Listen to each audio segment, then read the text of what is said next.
Can everyone see my screen? Yeah. Yes? All right. So what I've done is I've got two things on the screen now.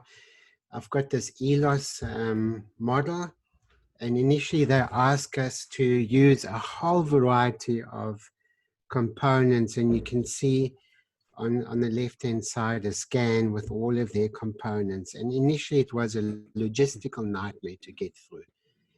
So we've, thanks to Wolfgang, you've coordinated this to assemblies. Maybe you just want to talk about the assemblies, you know?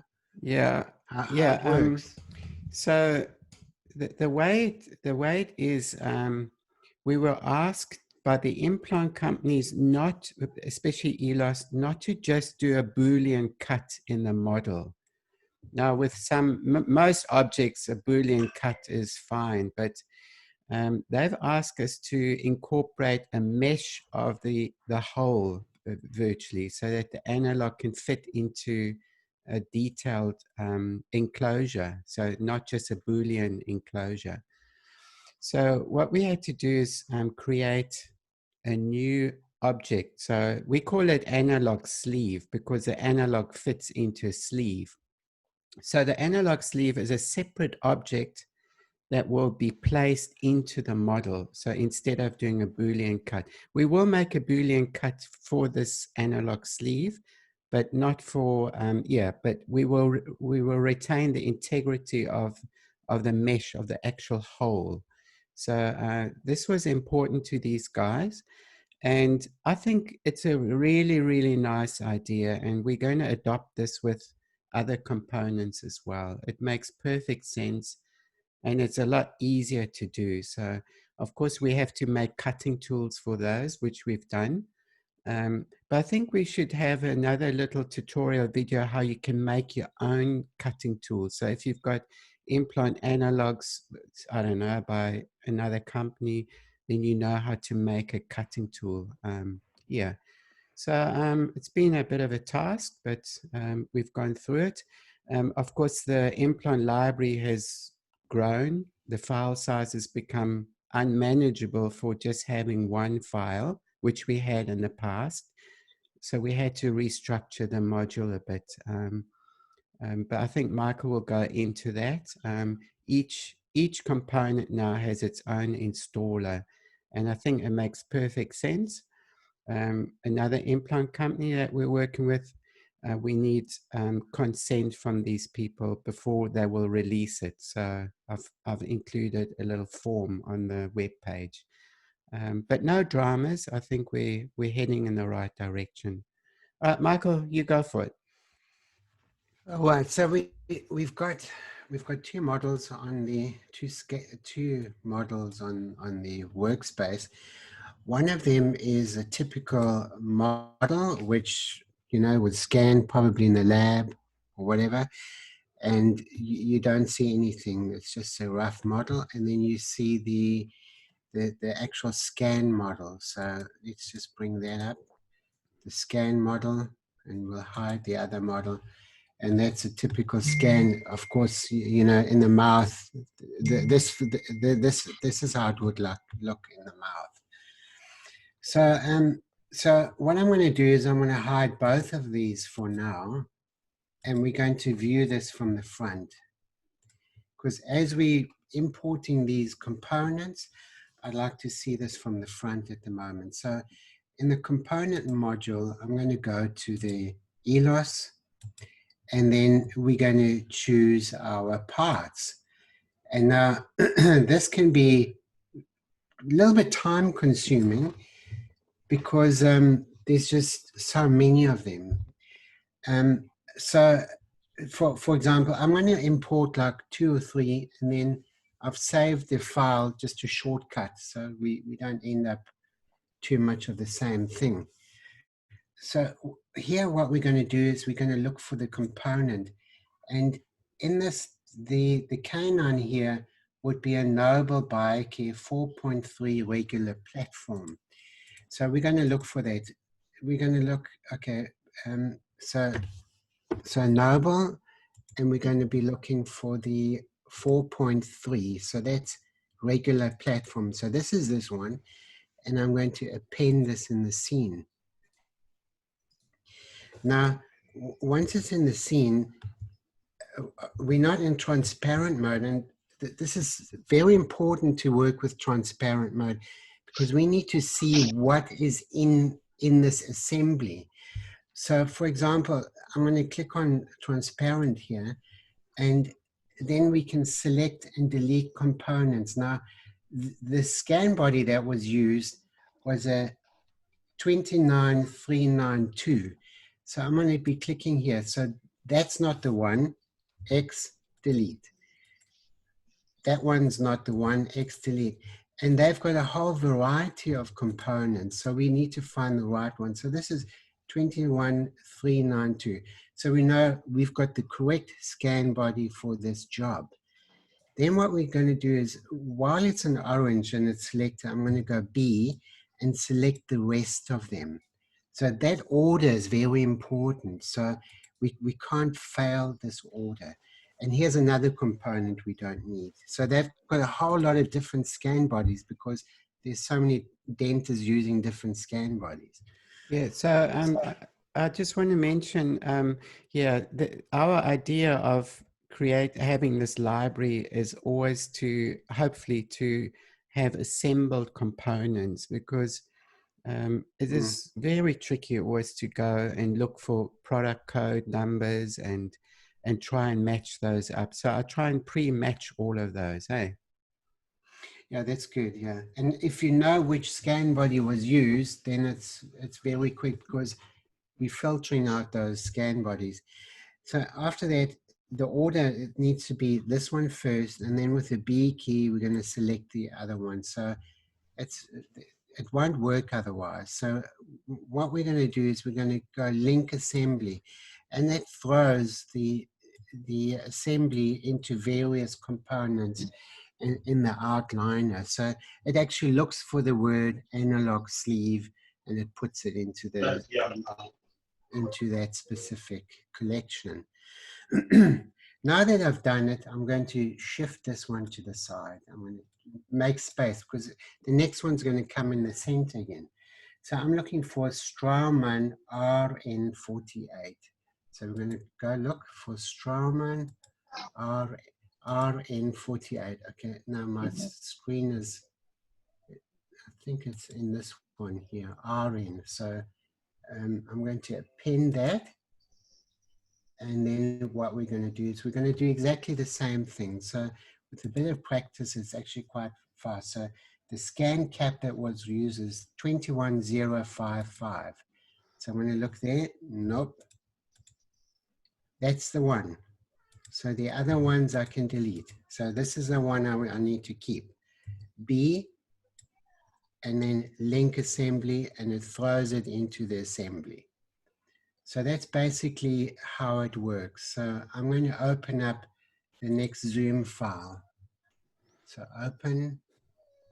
So Michael, it is not safe to move these components around without linking them up. So you actually call it parenting, don't you? Oh yeah, in Blender we call it parenting. All right, so now that we've got all of our components on the screen, and don't move them around in different collections because it's not going to work. So they're all in specific order according to object management. So now we need the scan. We need to see the scan. But I've done this a few times. So we're going to just move these over. So RX 180 degrees. And I'm going to bring the scan onto the scene so that I can view it from, I'm going to view it from the top, sorry, from the bottom, the top model. And I'm going to grab G to grab, and I'll place these next to my implants. Yeah, something like that. All right. So now I know which assembly goes with which scan body. That's really important. I don't need the sheet on that side anymore, so I'm going to just expand my window. Okay. So from here, we need to go into the Icp Alignment Tool. So you guys you're probably aware of how this thing works. I'm going to do maybe just one maybe, or maybe two or something. And then we're going to skip ahead to the next file. So this one becomes the moving, and then this one becomes the destination. And everything else is hidden away. I'm going to put this into wireframe mode. It's really, it just helps. In wireframe mode, it just helps. G, R, and we're going to place this thing into a close order. With Alt B, I can do a cross section, and then G and R. So just position it more or less correct. Yeah, something like this should do the trick.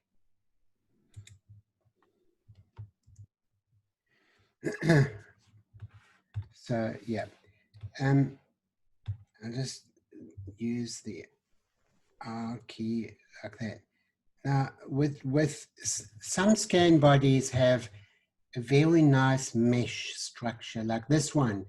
There's a lot of vertices around, and this is what we need to calculate the algorithm. There are some implant companies, their scan bodies are really not good, and this is where we need to remesh the scan bodies using this voxel remesh. But this is good, so we don't have to touch this, and we've got this in a tutorial now. The Icp alignment tool has changed a little bit, so there is an update to work with the Elos components. So we've gotten rid of the top bar where we used to split it and link it, but no longer, we're just parenting it in the component module and not in the Icp module. So from here on, we're going to color the moving, and when you color, just make sure that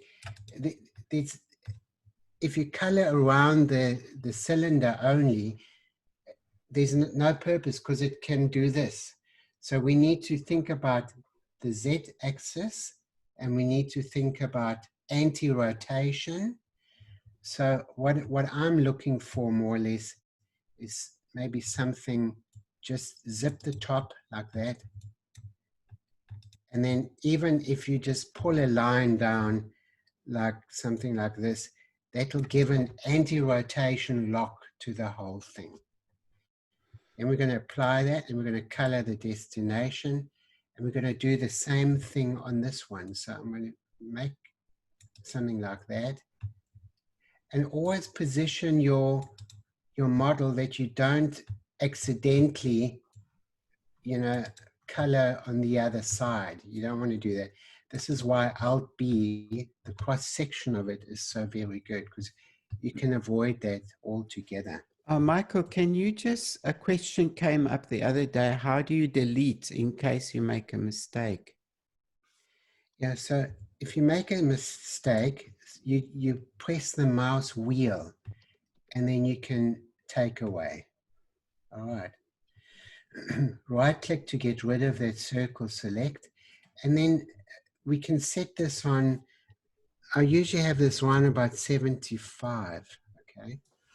But okay, we're gonna press apply first, and then what we're gonna do is we're gonna start tracking, stop, select both, and perform the ICP. Okay, if the iterations are too little, it can cut the calculation short, and we don't want to cut it short. Rather, let it finish and carry the iterations for longer and just wait a little bit, because then you know it's the calculations has finished.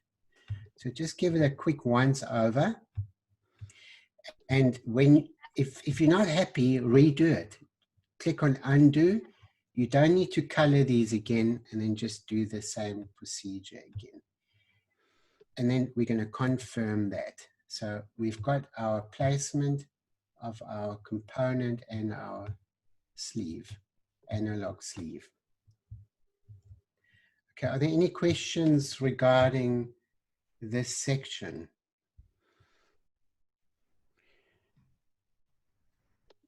No, maybe I'll just unmute.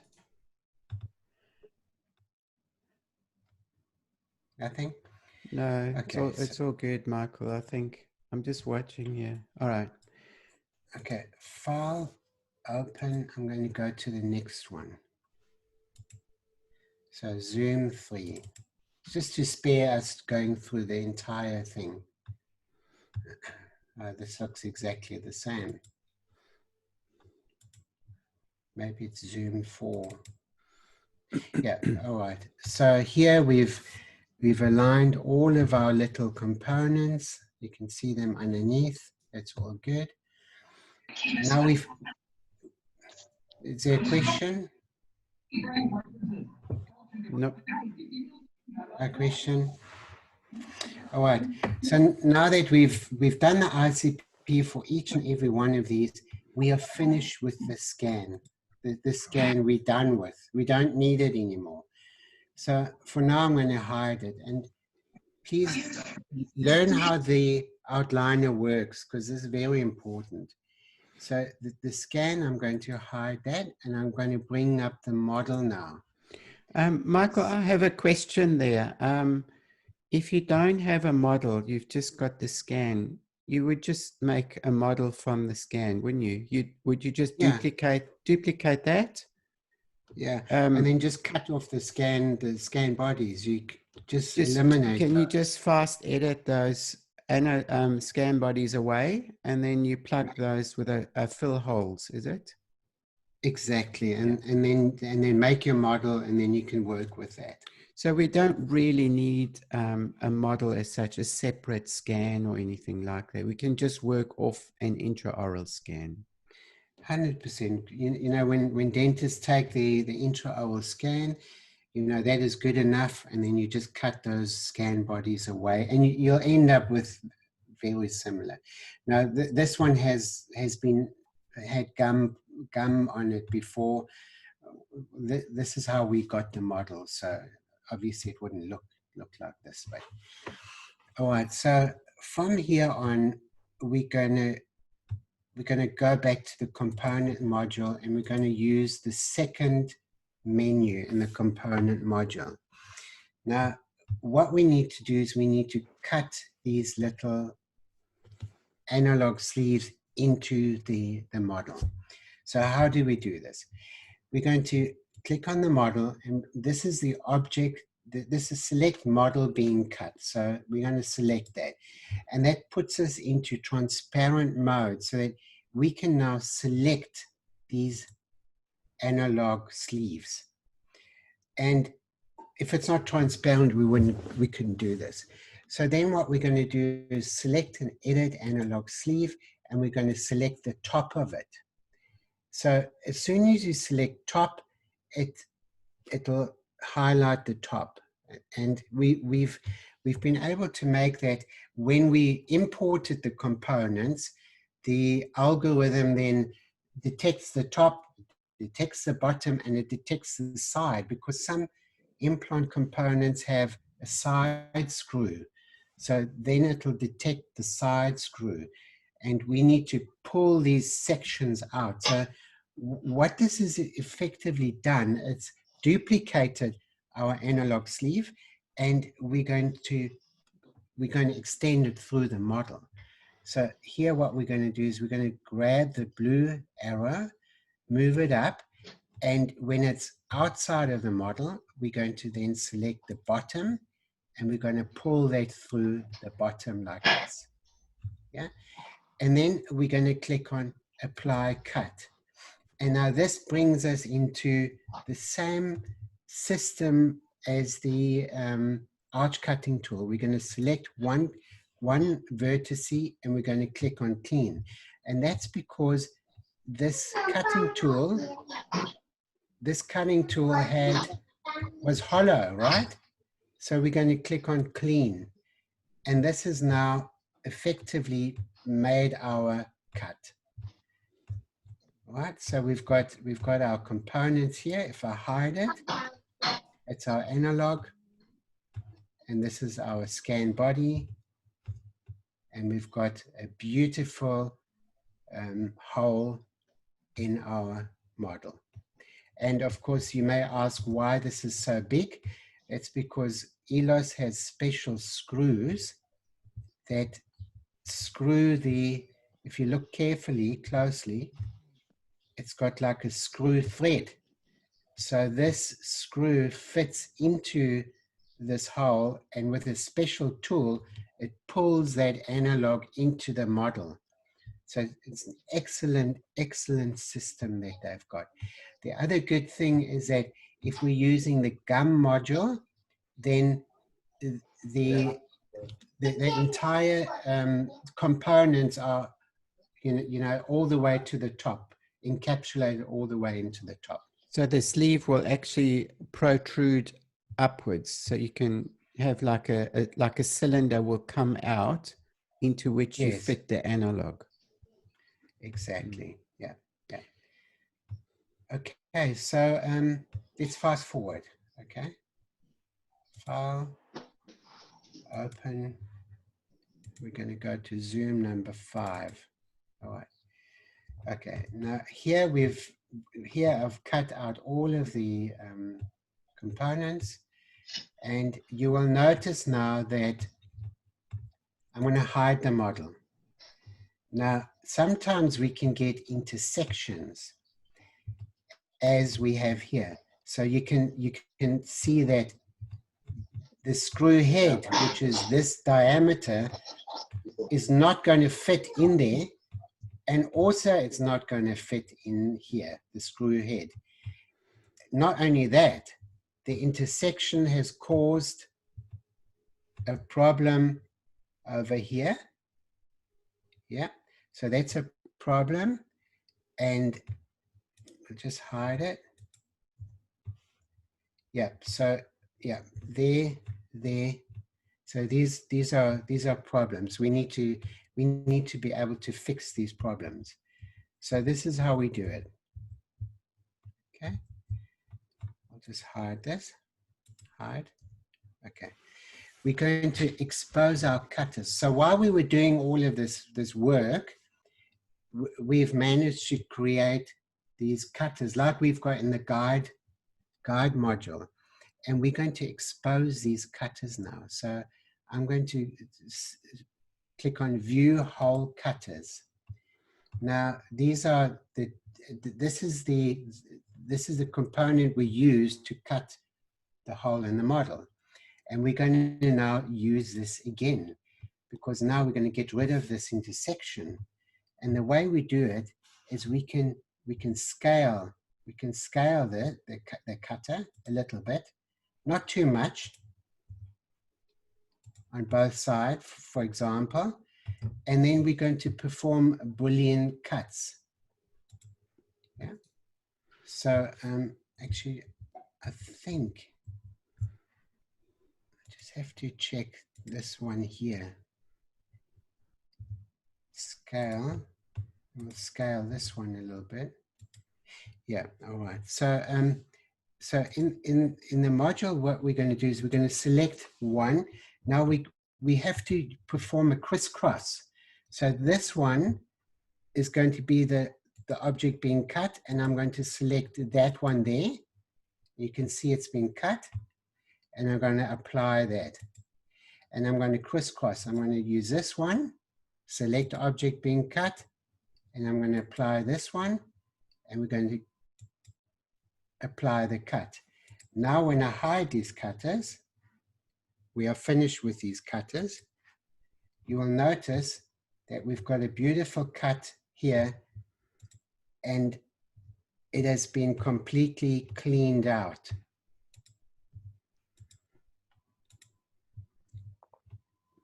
Yeah. That's it. All right. Okay, and that's basically our model. Our model has been completed. So Good. So personally, what I would still do is I would use the gum module to then create a bit of gum with soft tissue just to get rid of all of this and make it soft. All right, I think Looks it's good. easy enough. Yeah, it's easy enough. Yeah. I'll just open the microphone. So if you guys want to ask questions, feel free. So we've got other components in the library. Some of them don't have these analog sleeves. Hopefully we can include analog sleeves into all of those parts. In those circumstances, you perform just the Boolean cut. But this system is fantastic. I wouldn't recommend hollowing these models though, because you need a lot of strength. You know, I mean, you can, if you do hollow this, you're looking at like flimsy 1 millimeter, you know, capsules holding these components, and I'd recommend rather printing something like this solid. So the Elos component, you buy them or you print them, the screw threaded components to put the analog into? A good question. So what we will do is we will select those and then we'll print it. So I'm going to, let me just hide, I'll just hide a few things. So I'm going to hide the components here, and I'm going to hide the scanned bodies. So yeah, so this is our model. We would then select, we would select all of these there with the model, file export, and then save it, and then print exactly what you've got here. And then you insert the metal components into there with, and you need a puller. That Elos has got a special puller that you attach on the bottom, and you can Screw it get the analog nicely into the model that way. And then you get the tightening screw after that. Yeah. Now, I think more and more implant companies are going this way. So, you know, who's a company that's got the screw from the side? It's They've got an IPD. So they've got another one, but it's coming then through the side. So we've never used it, but this module will be able to handle it because it can select the side as well. And then exactly like what I've done is pull that thing through. We would just pull it out the side of the model and then make the procedures exactly the same then. And when you are making the cutter for the analog sleeve, do you offset directly? We don't have to offset much more. No, there's no offsetting at all in this.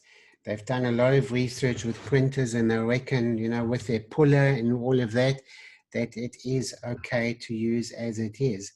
But I think that in the event that maybe some people will have a very tight fit, I don't know. They have asked us if we can expand it on the X and Y axis, but not the Z axis.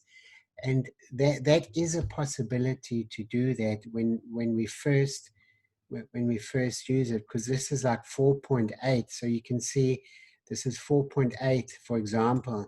If you would put 0.1 millimeter behind that, you should get an X and a Y direction of expansion in order to make it a bit bigger.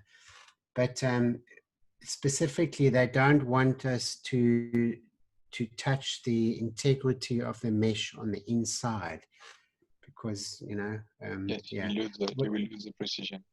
Exactly. With our other analogs, we're using the insert tool, and we're making a capsule around it and then cutting it. We've had a lot of success with that. But if it's not 100% engaged, then, you know, the top may stick out a little bit or something. So this is quite neat. I personally, I think it's amazing. Yeah, so it will allow us to do some implant bar in the future, because we are really Yes, absolutely. So as you've seen, we've got the components with some of the implant companies. I think Camlog we've got, and Medentica. And then with those components, we can easily make a bar. You know, as you know, with Blender, it's not difficult to make a bar. All you need to do is you've got a curve that goes around your no, actually, you know, maybe that's not such a good idea because that can warp sometimes. I think the best way to doing it is having like a shrink wrap on the surface or something, or extruding like a shape of a bar across the ridge. And then, of course, once you've got the bar, all it is, it's a Boolean cutting tool, very similar to what I've done here, because you would extrude it through the bar and then, you know, make a hole through it so that the component's got a hole. It's virtually identical to what I've got here, just with a component. The other side. Yeah, exactly. Yeah. So yeah, anyway, that's good. Good I stuff. shall, I think I will stop sharing mine. Perfect. I have All to right. check for my battery. Just looking for my charger.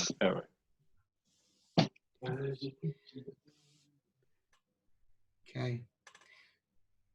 So no questions or anything? No, I'm watching my chat window. If you guys want to use that, type away. I can relay the questions. For those of you that have the component and the ICP alignment add-on, you'll have to update it, and also bring in a new module, so a new menu. So Wolfgang is going to reset the activations so that everybody can, you know, reactivate their alignment tool in the component module. There is one other thing I want to mention, that is with the component module, you're going to need to redirect this to an asset folder. It's B4D Assets PC or Assets Mac. And yeah, maybe I'll just show this. Just show this. This is very important because this asset folder is created with the first downloaded library.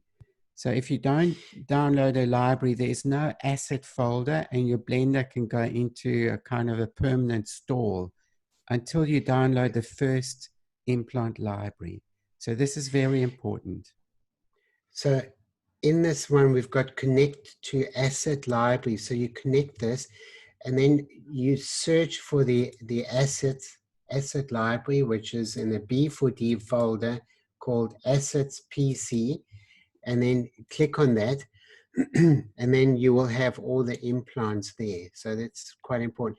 Another amazing feature with the asset library is that you can set your renders to, if I set it to 10, for example, I get a big screen filled with components. And Wolfgang, you've done an amazing job of these renders with the gold and silver. I just love it. Eh? Yeah. So yeah, the default of that is 4. So 4 is a little bit small because when you look at it, you can't really see what's going on. But you have to save it, save preferences, and press OK. Mike, can you just go a step back where just after you install the simple asset manager, there's also a drop-down box to select that same folder. Sometimes it's easier just to do that. So the minute you install the simple asset manager, go straight to the arrow and then select the folder that way. Yeah, in the simple asset manager, there's a folder over here, and you do exactly the same. You just look for the folder. It's the assets folder, and double click it, and then it needs to say B4D Assets PC or Assets Mac. Yeah, so you only have that asset folder when you download your first library. Otherwise, it doesn't exist. Yeah, and make sure that you save it. It's very, very important. Otherwise, you know, it's not there. Okay. Yeah. Awesome. Good stuff. Good. Good. Yeah, very nice. So Baptiste, maybe we can just quickly have a chat with you after the meeting, if that's okay. Yeah, okay. Yeah. Yeah. Perfect. Perfect. Great. Well, thanks for So- joining. And again, apologies for running a bit late. We'll try and keep on spot on time in future. It's all Michael's fault. Sorry about that. Yeah. I think we had more people booked and they probably thought, this is just too much work. So I've just had Yeah. somebody else join, and we're just starting to sign off. So Yeah. We just finished. we'll catch up next time. So Right. maybe we log off and then just send Baptiste another quicker link Yeah. or something. Yeah. Okay. Okay. Okay. Bye, Bye. guys. See you next Wednesday. Thanks for We'll have joining. another session, Next week. and we will post out what we want to do. If there's something special you want us to cover next Wednesday, we're all in. Okay. Bye, guys.